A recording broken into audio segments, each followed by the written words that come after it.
അടുത്തിടെ കേരളത്തിൽ വയനാട് പശ്ചിമഘട്ടത്തിൽ നിന്നും കണ്ടെത്തിയ പുതിയ ഇനം കാച്ചിലിന് നൽകിയ പേര് ഡയോസ്കോറിയ ബാലകൃഷ്ണാനി.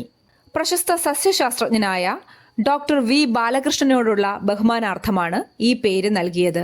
ഭക്ഷ്യസുരക്ഷയിലും ഔഷധ നിർമ്മാണത്തിലും ഡയോസ്കോറിയ ജനസിന് പ്രാധാന്യമുണ്ട്. 2025 രമൺ മാഗ്സസെ പുരസ്കാരം നേടിയ ഇന്ത്യൻ സംഘടന എഡ്യൂക്കേറ്റ് ഗേൾസ് ഏഷ്യയുടെ നോബൽ സമ്മാനം എന്ന് വിശേഷിപ്പിക്കുന്ന ഈ പുരസ്കാരം നേടിയ ആദ്യ ഇന്ത്യൻ സംഘടനയാണിത്.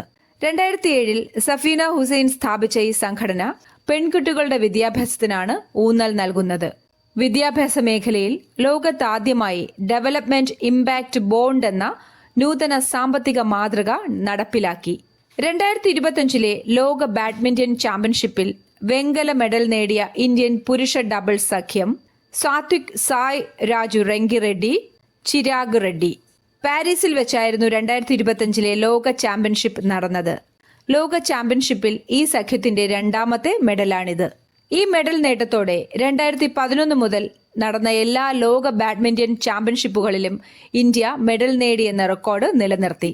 സ്ത്രീകൾക്ക് പ്രതിമാസ സാമ്പത്തിക സഹായം നൽകുന്നതിനായി ലാഡോ ലക്ഷ്മി യോജന ആരംഭിച്ച സംസ്ഥാനം ഹരിയാന. പദ്ധതി പ്രകാരം യോഗ്യരായ സ്ത്രീകൾക്ക് പ്രതിമാസം 2100 രൂപ വീതം സഹായം ലഭിക്കും. ഹരിയാനയിലെ താമസക്കാരിയും വാർഷിക കുടുംബ വരുമാനം 1 ലക്ഷത്തിൽ താഴെയുമായിരിക്കണം.